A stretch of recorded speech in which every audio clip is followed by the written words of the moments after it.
Hello and welcome to the channel. Also welcome to the Yay or Nay series. So if you are new and you do not know what this series is about, allow me to explain to you very quickly. So this series is made to find the most agreeable Fighter's Pass for all characters. So how we do this is each video, each Monday, we'll discuss one character in particular per video. The way we talk about them, we will discuss their popularity. So we might go over some game sales or just interesting stats and tidbits. Maybe we talk about some relevancy, like when's the last time they actually had a game or made an appearance. And we'll even talk about some of their potential moves for their moveset. Why not? So basically how this works is you guys will down in the comments tell me yay or nay. Please start your comment with yay or nay and then dive into the reasoning for how you personally feel. Like, okay, yay, I like this character, or nay, I don't like this character. So it's a pretty simple idea. So yeah, again, I can't stress it enough. Please be clear with your answer. I do get people that make it very confusing and they never give a clear answer. So that's why I gotta emphasize, be clear with your answer. Either way, yay or nay or unsure, those are your options. So again, if I cannot tell who your answer or what your answer is for, I'm gonna mark it as unsure. But then after that, each week we will get updated stats for everyone to see where they sit in terms of being a wanted character in Super Smash Bros. So that's it for the intro. Let's jump into today's character. What is going on, everybody? Welcome back to the channel. Welcome to Yay or Nay Monday. We got ourselves a brand new character to go over. And as always, a friendly reminder, there's a second video uploaded a few hours after this one that will have the updated Yay or Nay stats. But again, this video is important because, well, it's a new character. And, well, we gotta give our opinion about, yay, we'd like to see this new character in Smash Bros. Or nay. Because otherwise, then, if we don't do that, then there's no Yay or Nay series. But you guys really like that, so thank you very much for all the support on these videos. It's absolutely incredible. So, yeah, well, let's get into today's character, though. We're going to talk about Pyramid Head from the Silent Hill franchise. Now, when I'm doing the Yay or Nay series, I don't want to only do the biggest names, the most heavily speculated characters for this Yay or Nay series. I want to kind of reach around and kind of grab characters from all over. Some that are talked about, some that you would say, all right, yeah, they're front runners. Others that you're like, oh, I never thought of them. And then others that are just like, whoa, do they even fit in Smash? So I guess that's kind of where Pyramid Head comes into today. So let's quickly talk about Silent Hills, the series. So it is an iconic name. Silent Hill is an iconic name in the survival horror genre of gaming, right? Many fans, myself included, love the series, would love to get excited about another installment. But, you know, personally, I'm not going to hold my breath on that one because, well, you know, Konami and gaming, but, well, I'm going to touch on that topic in just a second. But before we do, let's, I want to bring up this point, right?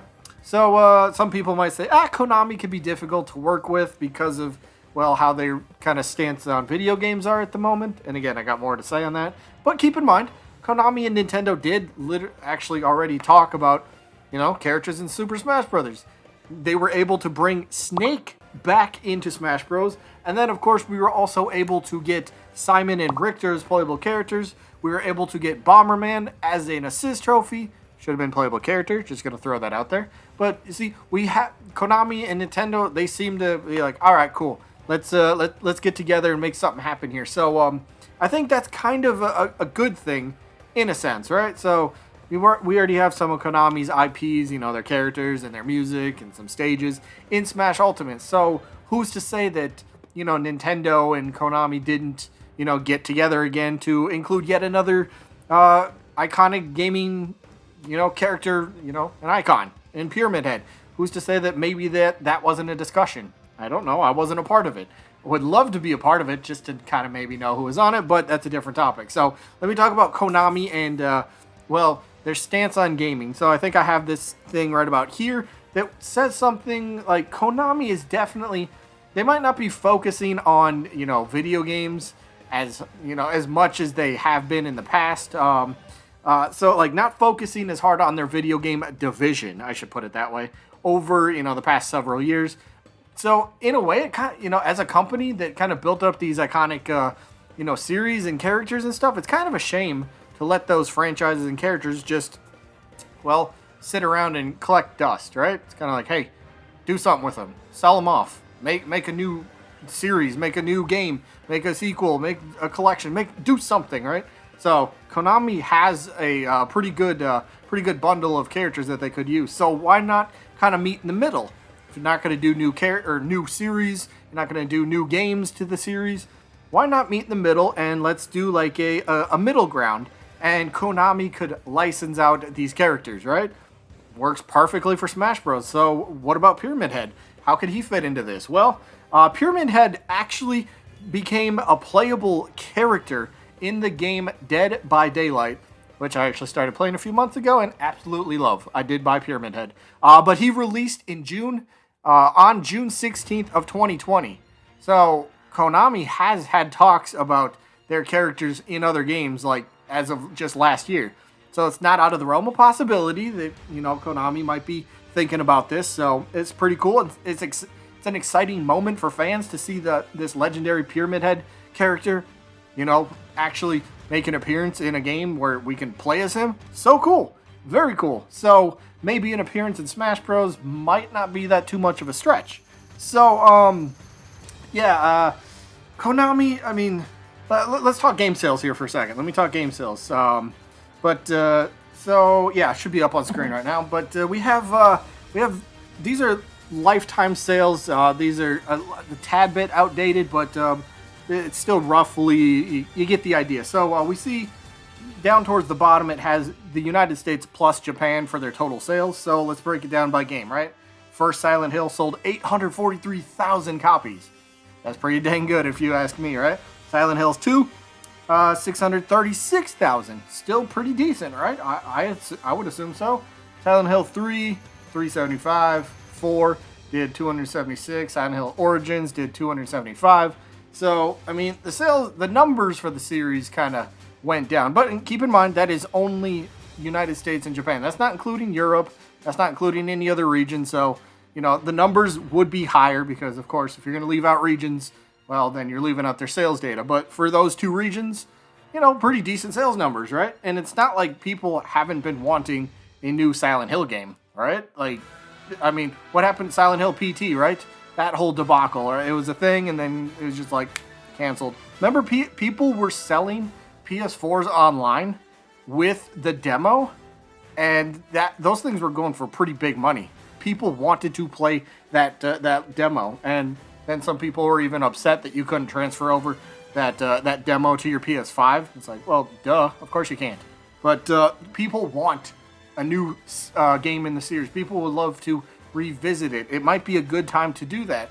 Of course, there was that rumored sort of, I guess, buyout of Konami, or at least maybe purchasing the Silent Hills franchise. I think Microsoft was the one that was rumored to be buying that. So, I mean, I'd be okay with that as long as, they actually made games from it. And, well, cool. Give me more. But, Pyramid Head is kind of an interesting character, right? He's very creepy, very rated mature, but I think you can still kind of tone him down, and he still does what he does. So let's talk moveset here real quick, shall we?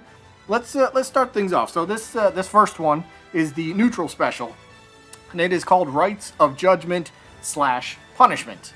Now, this move would work. It has two different effects. So the first one is when you press and hold the attack, Pyramid Head ends up dragging his sword on the ground, leaving a trail. And when an opponent steps in the trail, they will end up taking a small bit of damage.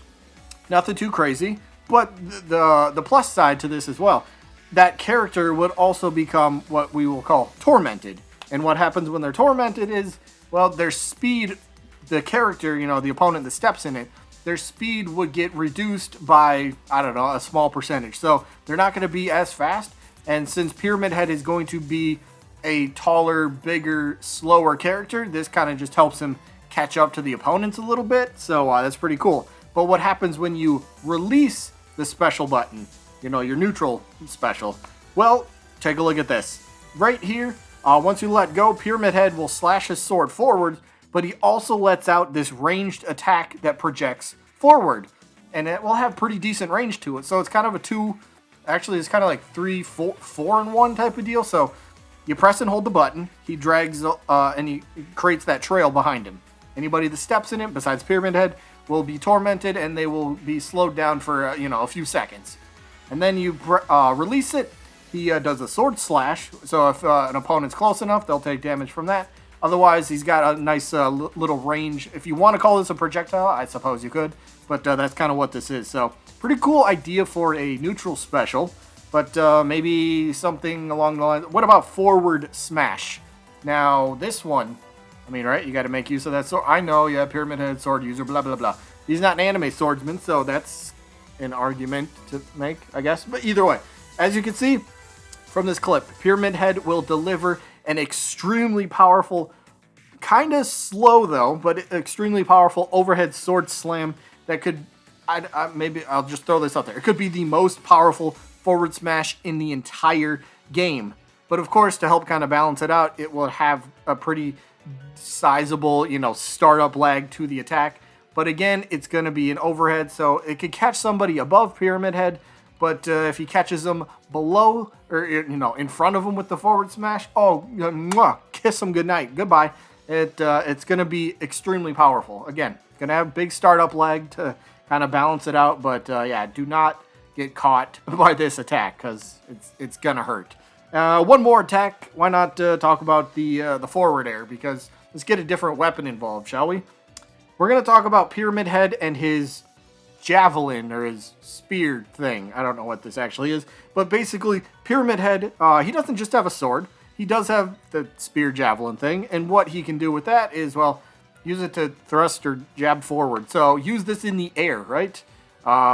It's as simple as it sounds. Just thrust or jab the javelin forward in the air. So pretty decent reach. You could even use that as a back air, I suppose, if you really wanted to, or you could use his actual sword and do like a big arcing upward slash for his back air, whatever you want, but get some other type of weapon in there, which would be kind of fun. So I think Pyramid Head, I don't think he's gonna have I don't think he has a real chance, to be honest. I don't think this was a character that Sakurai and his team had in mind when they were coming up with the Smash Bros roster, and then of course with DLC, but it's still fun to wonder. So with with Konami and Nintendo working together, again, it's not out of the realm of possibility that Pyramid Head could have been, possible. It could be possible.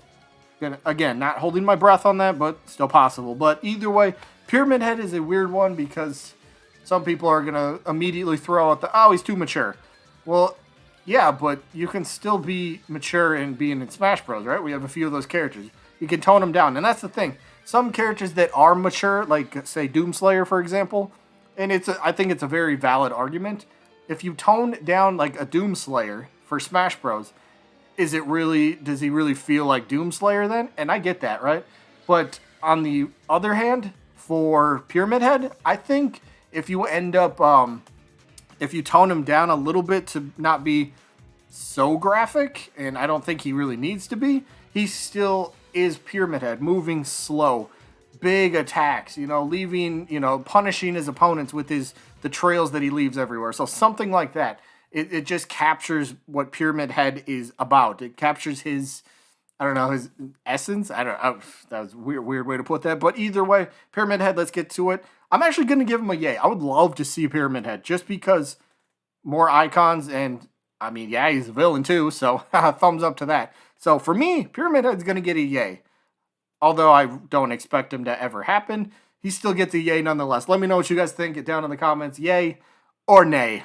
That is going to be it for this one. Again, remember there's a second video with the updated yay or nay stats that comes out a little bit later today. But that is it for this one. I hope you guys enjoyed as always.